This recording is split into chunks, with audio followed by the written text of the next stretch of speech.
Mercredi 14 janvier 2026, il est presque 13 heures.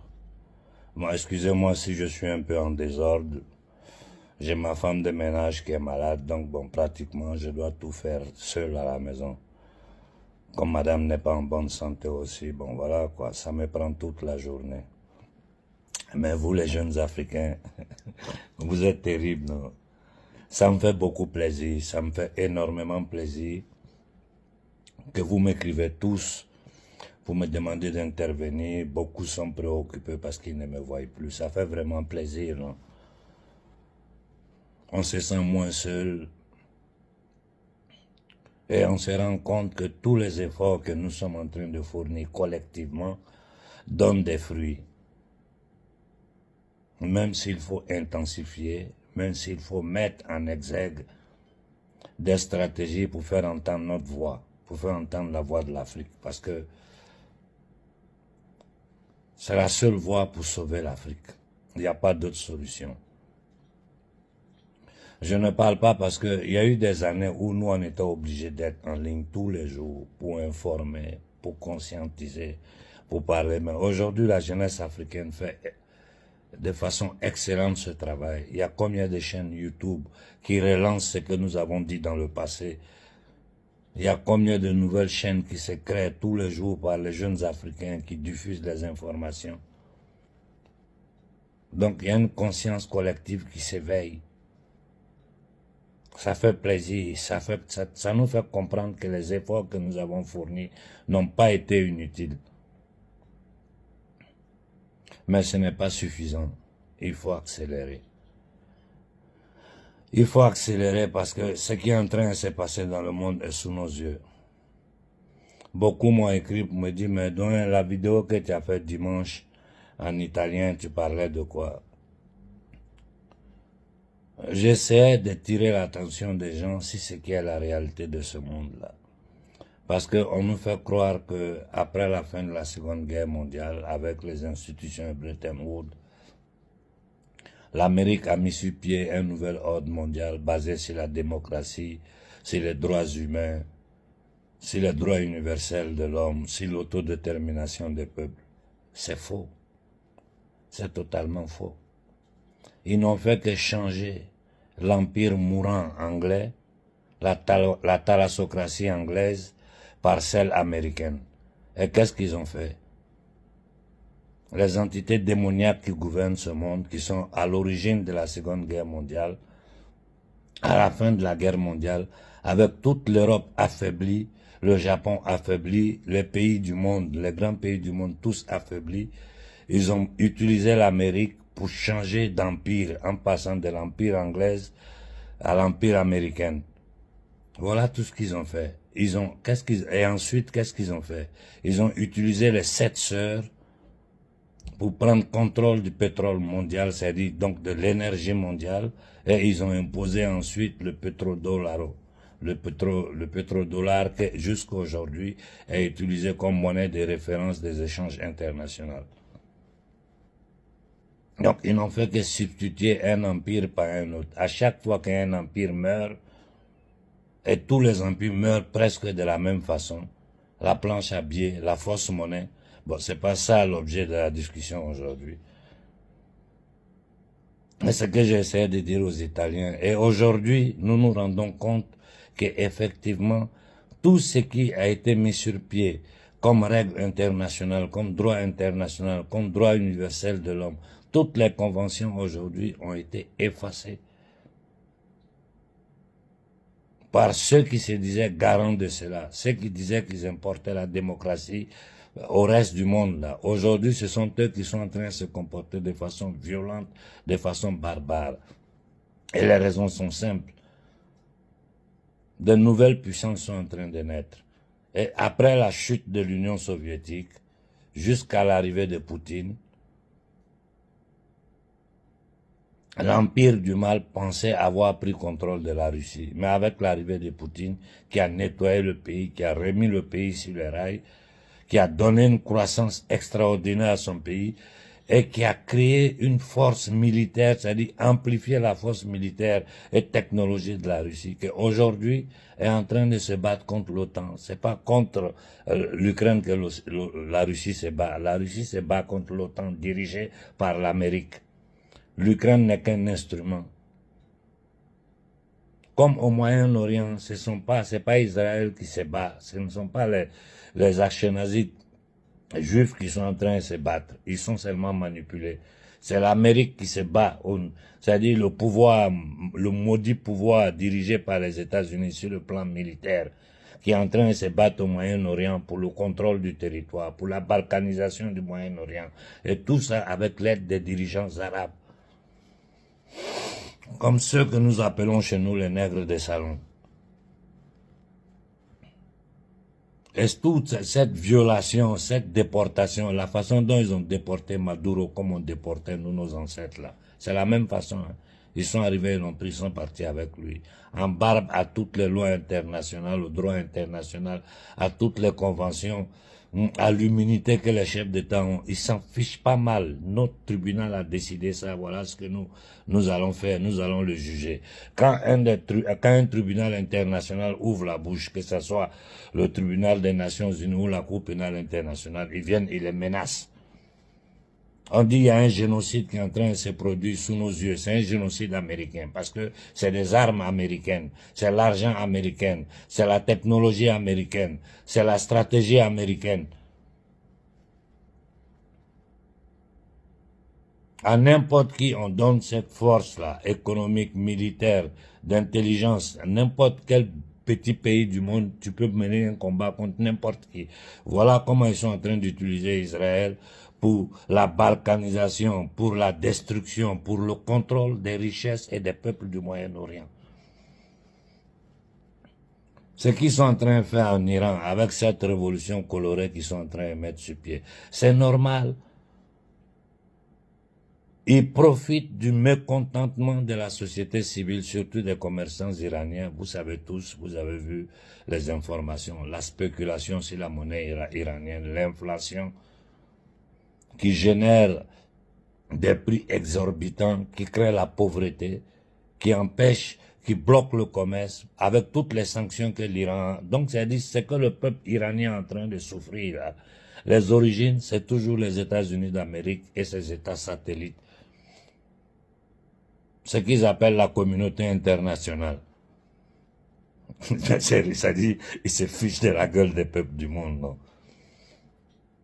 Voilà ce qui est en train de se passer.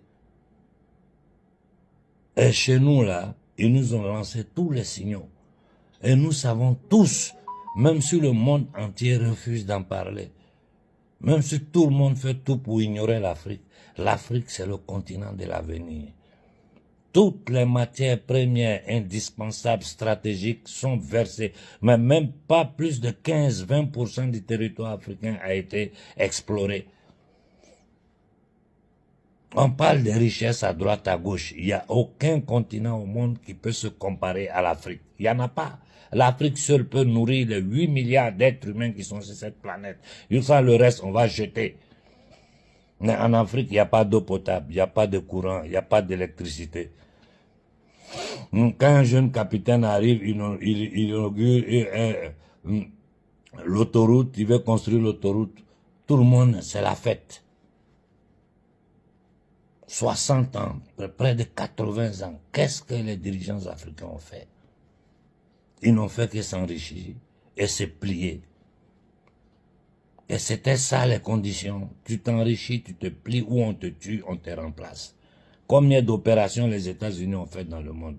Ne parlons pas de l'Amérique latine. Je dis à la jeunesse africaine, étudiez un peu l'histoire de Simone Bolivar, le bolivarisme, comment c'est né, pour se développer jusqu'à devenir ce qui a été le chavisme.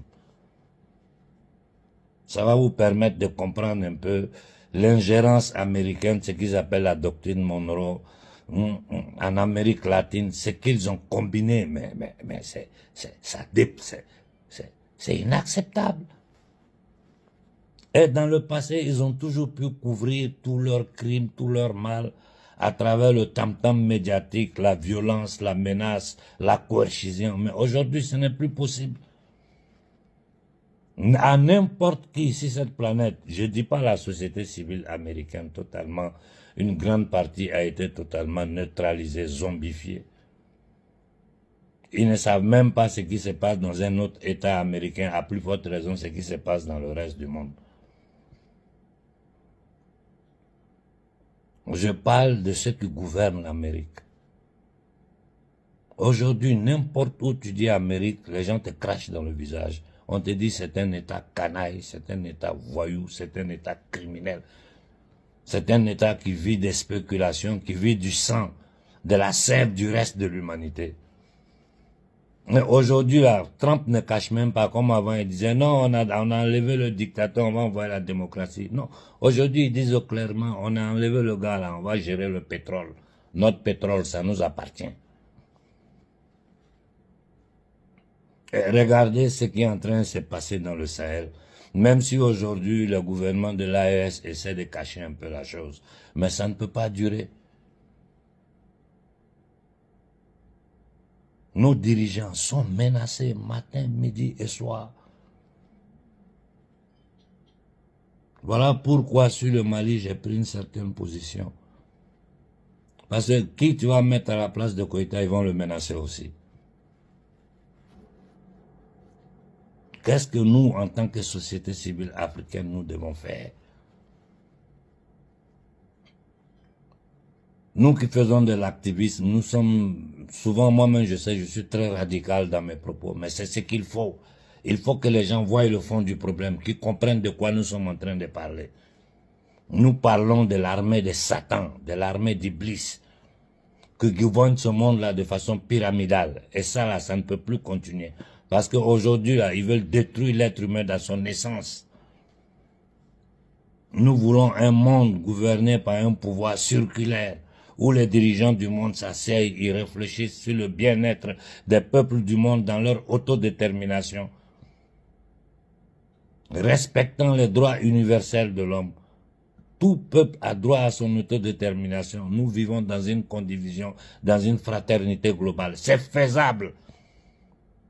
Aujourd'hui, ça semble une utopie parce que c'est Iblis qui gouverne ce monde à travers ces soldats que vous appelez les CEO des grandes sociétés, que vous appelez les grands hommes politiques. Tous ces gens-là sont des adeptes des Satan, des gens qui ne croient qu'au matériel, des gens qui vivent dans la pure sorcellerie. Vous n'avez pas idée, si on rentre sur le côté ésotérique de ces pouvoirs qui gouvernent ce monde-là. Mais vous pensez que le sang qu'ils versent à droite, à gauche, aux angles cardinaux du monde, vous pensez que c'est quoi? C'est des sacrifices qu'ils font. Verser le sang humain. Détruire la sacralité de la vie humaine. Nous ne sommes rien d'autre que du bétail aux yeux de ces entités démoniaques là, aux yeux de ces êtres possédés par des entités démoniaques.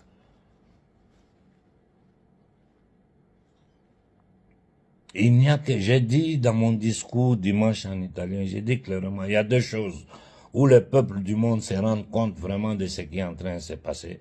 Parce que leurs plans, ils sont en train d'envoyer, les plans là, c'est en train d'aller en avant. Les gens ne se rendent pas compte parce que nous sommes distraits par trop de choses. Où les gens se rendent compte vraiment d'où ces entités démoniaques qui gouvernent ce monde-là sont en train de nous envoyer et que les peuples se donnent la main. Qu'ils se lèvent ensemble pour dire non, ça suffit, nous ne pouvons pas accepter ça. Dans notre cas spécifique en Afrique, voilà pourquoi je dis sortons de l'émotion et du désordre. Parlons-nous. Je ne suis pas en ligne, mais je discute avec beaucoup d'Africains en privé. Il faut trouver un mot d'ordre et lancer une manifestation dans toute l'Afrique. Non à l'impérialisme, non à l'ingérence étrangère, non au pillage des ressources des peuples. Si à l'autodétermination des peuples, si à la dignité des peuples, si à la condivision, à la fraternité de tous les peuples. On ne peut pas accepter qu'un pouvoir tente de détruire les cultures, la culture millénaire de tous les peuples, de toute l'humanité, pour imposer un schéma techno-zombie où l'être humain n'est rien d'autre qu'un instrument que eux ils utilisent à leur comme bon leur semble, avec la tentative de digitalisation de l'argent. Mais je vous dis, celui qui s'assoit tranquillement, tu commences à réfléchir. Tu vois, tu essaies de voir ce qui est en train de se passer dans les grandes institutions internationales, comme l'Union européenne, comme l'ONU. Tu vas te rendre compte, tu vas voir les connexions qu'ils sont en train de faire. Mais ça, c'est fou. C'est fou. C'est fou. Mais déjà, ce qu'ils font sous nos yeux, des génocides à ciel ouvert, tout le monde voit, ils disent, ils s'en fichent. Ils attaquent des pays, déportent le chef d'État, ils menacent d'autres États. Ils nous menacent, nous les Africains, ils nous ont mis le faux djihadisme, ces voyous, ces malades mentaux, ces psychopathes, ces fanatiques qui sont en train de semer le chaos dans le Sahel. On ne peut pas arrêter ça par la guerre. Il n'y a que la voix des peuples qui peuvent arrêter ça. Donc je lance un message ici aux dirigeants de l'AES. Aidez-nous à construire des mouvements populaires rapidement qui vont s'adresser à nos frères des autres continents en disant que ça suffit avec le barbarisme sur cette planète, ça suffit avec le sang versé, ça suffit avec le néo-impérialisme, le néocolonialisme. Tous les peuples ont le droit naturel de vivre en dignité. La faim dans ce monde-là, ce n'est pas un hasard, c'est calculé, c'est voulu. Le système est créé de telle façon qu'une grande partie de l'humanité doit rester dans la souffrance, du matin au soir dans la course à chercher de quoi manger. Un État comme les États-Unis, qui se dit la plus grande démocratie du monde, la santé là, elle est privée. Si tu es pauvre, là, tu tombes malade, tu vas mourir. Il y a certaines choses que l'humanité ne peut pas privatiser. L'eau, l'air, ça c'est un droit naturel pour tous les êtres humains. Le droit à la santé, le droit à la nourriture, tout être humain a ce droit naturel. Combien de milliards d'êtres humains sur cette planète-là vivent dans la faim? Combien de milliards d'êtres humains aujourd'hui sont dans des zones de guerre? Combien d'êtres humains, de jeunes, sont en train de donner leur vie, ils sont en train de mourir pour une guerre dont ils ne comprennent même pas le pourquoi. Ils pensent combattre pour la patrie alors qu'ils sont en train de combattre pour la banque, pour la finance internationale, pour ces maudites familles qui gèrent toute cette... tout ce sang versé. Il est temps que nous nous organisons. Il est temps que nous nous organisons pour commencer par défendre le Sahel. Et je lance cet appel-là à tous les nègres des salons. Lisez Le Monde, lisez ce qui est en train d'arriver. Et soyez malins, essayez de sauver votre vie. Parce qu'aucun peuple africain n'acceptera dans les années à venir à continuer à vivre dans cette misère. Alors que leur objectif, là, c'est utiliser le Fonds monétaire, la Banque mondiale, pour nous axifier. Les crédits du Fonds monétaire, Banque mondiale, on oblige les pays africains à prendre. Allez voir le programme du Fonds monétaire international à travers le monde. Combien de centaines de programmes. Tout ça, c'est pour endetter les peuples. Faut refinancer la dette. C'est-à-dire, on va aggraver la dette si toi, et tu dois payer d'autres intérêts. La dette augmente, toi, tu continues de payer les intérêts. Intérêt sur intérêt. Le mécanisme, tout le monde sait comment ça fonctionne. Nous vivons dans un monde de bandits, de brigands, de criminels, de psychopathes. Et tout ça là, sous la coupole du diable, d'Iblis. Ce sont des adeptes du mal qui gouvernent ce monde-là. Ce sont les ennemis de l'humanité. Voilà pourquoi je dis souvent, c'est une guerre contre l'humanité, faite par l'armée du diable. Et aujourd'hui, ils ne se cachent même pas. Par tous les symboles qu'ils affichent partout, celui qui sait un peu de symbolisme, tu regardes, tu es choqué, ils ne se cachent même pas. Mais les masses populaires n'y comprennent rien. En tout cas, il faut que nous nous organisons. C'est inutile de rester dans les bavardages inutiles. C'est inutile, au contraire, c'est dangereux pour nous continuer de rester dans la division. Il faut réunir toutes nos forces. Il faut réunir, on peut avoir des différences, mais il faut réunir toutes nos forces parce que c'est un moment crucial, c'est un moment dangereux. Il faut que l'Afrique anticipe en levant la voix, en disant au monde non au colonialisme, non aux guerres, non au sang versé, non à l'impérialisme, si à l'autodétermination des peuples, si à la condivision des peuples, une condivision fraternelle, équitable. Un monde meilleur peut se créer. C'est Satan et ses éléments qui nous font croire que c'est pas possible. On ne parle que d'armement, des nucléaires, des guerres, des sangs versés, des famines, partout aux quatre angles du monde. Tous les humains sont en guerre les uns contre les autres, sans se rendre même compte. Ils nous ont divisés à tous les niveaux. Ils nous ont formaté le cerveau à tous les niveaux, avec tous les instruments. Aujourd'hui, avec les nouvelles technologies, dans le passé, avec les religions, quand les gens rentrent dans des passions religieuses, là, ils ne comprennent plus rien. On dit Dieu est unique, mais les différentes confessions se battent, s'entretuent pour un Dieu qui est unique. Ils manipulent tout le monde, musulmans, chrétiens, juifs, animistes, athées, ils manipulent tout le monde, ils divisent tout le monde. Et dans ce chaos-là, ils arrivent à diriger, à jouir du sang, de la sève, de l'oxygène de toute l'humanité. En tout cas, Africains, il est temps que nous essayons de nous organiser. Nous pouvons y arriver. Nous pouvons y arriver. Si nous arrivons à faire sentir, à faire écouter la voix des peuples africains au reste du monde, l'Afrique est dans tous les débats internationaux, on ignore, on en parle en passant, alors que tout le monde sait que c'est le futur de l'humanité. Il est temps que nous nous organisons. Il est temps de sortir des bavardages inutiles et de poser des actions concrètes pour sauver le futur de l'Afrique, je dirais même de l'humanité. Bon début d'année à tout le monde. Merci pour l'écoute. Si je ne suis pas en ligne, je vais bien. Si quoi que ce soit m'arrive, en quelques secondes, tout le monde sera informé. Donc restez tranquille. Bon début d'année, du courage et réfléchissez sur ce que je dis. Si quelqu'un a d'autres solutions, donnez des solutions, mais restons dans de concret. Ne continuons pas à philosopher, à rester dans des discours inutiles, abstraits, qui ne nous arrangent pas. Regardez ce que nous avons subi ces derniers temps. J'ai même dit qu'il y a eu une autre tentative de coup d'État au Burkina. Mais comme j'ai pas encore eu le temps de discuter, j'ai pas lu les messages, je sais pas exactement ce qui s'est passé. Regardez ce qu'ils sont en train de faire subir aux Maliens, à travers ces malades mentaux qu'on appelle terroristes. Regardez les menaces au Niger, au Nigeria, la balkanisation de la Somalie. Ils ont créé Somaliland, que c'est eux seuls qui reconnaissent. Ils ont transformé ça en une base militaire stratégique pour contrôler toute la zone. Regardez ce qu'ils ont fait du Soudan.